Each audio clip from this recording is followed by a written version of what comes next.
Mount Holly, New Jersey has issued a severe thunderstorm warning for northwestern Berks County in eastern Pennsylvania until 4:45 p.m.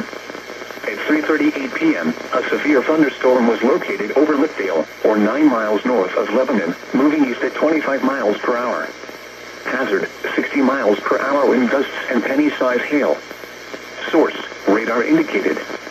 Impact, damage to roofs, siding, trees, and power lines is possible.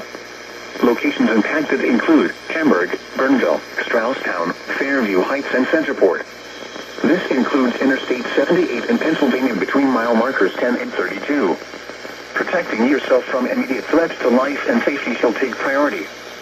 Whenever possible, as long as it does not cause greater harm, all COVID-19 protective action guidance should be followed. For your protection, move to an interior room on the lowest floor of a building. Repeating, a severe thunderstorm warning has been issued until 4:45 p.m. for the following county: Berks, Pennsylvania,